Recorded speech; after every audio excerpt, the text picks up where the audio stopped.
G'day, welcome to 4AW Webstore. Today I want to do a video on the 4AW Bipod system. I'll go through it, it's a fairly long video, I'll put points down there so you can look below and find the spots that make sense to if the information you're chasing. But we'll start here and we'll work from there. To start off with, it's a bipod system that attaches to the forend of the rifle. It ends up with a spigot that runs around the barrel, doesn't touch the barrel, runs around the barrel, and it accepts basically a couple of different Atlas legs and a set of Akatak bipod legs. They then mount to it, mount them quite high, so it gives you the rifle a low center of gravity, gives you a very good grip over the big spigot of the rifle, and it works with a very nice platform to be able to grip the earth nicely, so it gives you a nice stable platform. It also moves into a very convenient fashion of the legs tuck away completely, so you have for putting in safes or a rifle case or that sort of stuff, or shooting with other things. You're shooting on barricades or shooting off tripods or whatever it is, everything's tucked away really nice and neat and tidy for that, and yet you can run other bipods or bits and pieces if you want to on the bottom at the same format. These legs are right out of the road, and then back down to the very stable platform for shooting, particularly designed for our ELR style for precision shooting. It's adjustable cant side of things on, you can actually rock it through here if this is unloaded and safe. So when I point it at you, it actually rotates like that, where you can move it around, and you can set that tension there. There's a couple of Allen screws on the bottom. Here is one of the component A's. There's a couple of Allen screws on the bottom. You adjust those with an Allen key, a T-bar like I'm using, whatever, but that's where you can adjust things. That's how you assemble it, put it on, put it back off. You can take this off, and any one bipod have 7 or however many rifles you want set up with a spigot on the front, and you can have the one, this is a component A, with the legs attached to it to swap over between them. But that's how you attach it. It's also how you set the tension. So if you want it to where you've got it set up perfectly and you want to lock it up, it does require a spanner, but you put it in there and you nip it, then not tight, nip it, then it's not going to move. It has a very good clasp. I tend to run them in a format where they adjust to the point where they will adjust when I'm at the tension when I ask them to, but when you're racking the bolt and things, they're not moving. That's a personal thing depending what you're shooting at, that sort of stuff. Finding that tension, setting that tension is appropriate, so it is something that I would tend to run with a spanner in the kit, so something in the box and that side of things, but that is left so you can do it like that. Otherwise it's very neat and tidy and adjustable with a wrench. So that's the basics of the system, and then the main, I suppose, one of the complexities of it, this isn't just a fits-all sort of thing. It doesn't come with a full fitting kit to be able to bolt to whatever you want to bolt it to. You have to work out what suits your rifle, and then we have various ways of doing that. So I'll start to go through that process now. Might leave that one there as an example. This one is set up where the forend on here, which is removable, this is a Tic-Tac A1, and the same for most of your full round or full cover barrel guards, they end up with a piece of aluminium that's all the way forward. What I do is then get that mounted up in a lathe and spin that down to where I can get it to where it's just round enough. It doesn't need to be a full surface, but round enough to where I can take the component B that we have on the store, machine that out. It's a lathe, it's something, it goes to the local machinist, or you've got a lathe, and then you machine out the inside of this, you machine that down to where it's just on there. You want it to where it is just not a fit, so it's a little bit interference fit, or exactly the same size.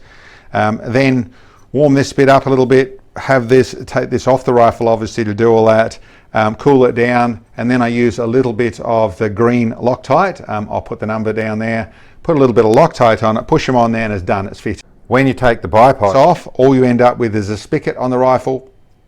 So that's how it can use in all the other forms. You still have whatever bipods and bits and pieces attached to it. You just change the front of it to where it has a round front by fitting this like that. So that's the nicest way to do it in this sort of format. For the guys who don't want to machine anything, they don't want to modify anything, they just want to bolt stuff on, we have options for that as well.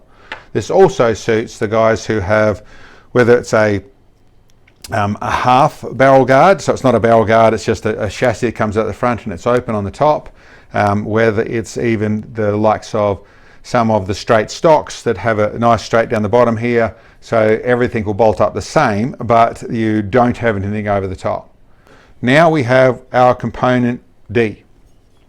So this component here, we use them on all the half chassis, that sort of stuff, where you basically, whether you bolt them inside the chassis to go over the barrel or you bolt them underneath the chassis and go over the barrel. We have 4 different sizes, so I'll set them up here. So the super low, low, medium and high. In that range, 99% of rifles are going to fit.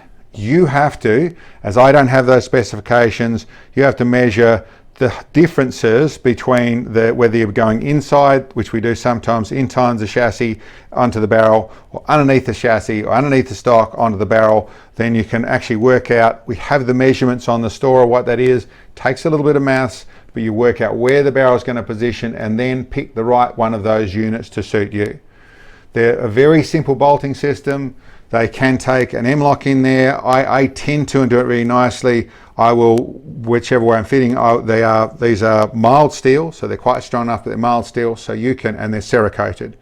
You can drill or countersink, is what I tend to do, is use countersink drill in there to make them flush as to whatever I want, whether I'm using, like I said, an M-lock, whether I'm using just the likes of 6mm bolts or 1/4" bolts, all that sort of stuff, cap heads, countersunk, whatever you want to do in way of mounting it to the bottom there, even sandwiching it, which I have on some others where I've sandwiched it between a Picatinny rail on the bottom, that goes through, then mounts to the chassis.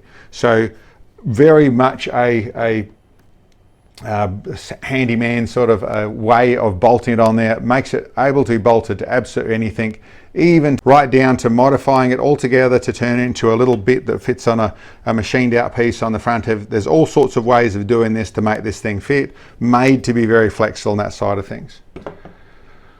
They are a great way, and that's the most common way I do it on most chassis nowadays. They do fit in there nicely, and with a bit of critical thinking and a bit of handyman involved, you can really end up with a nice finish out of using the units like that.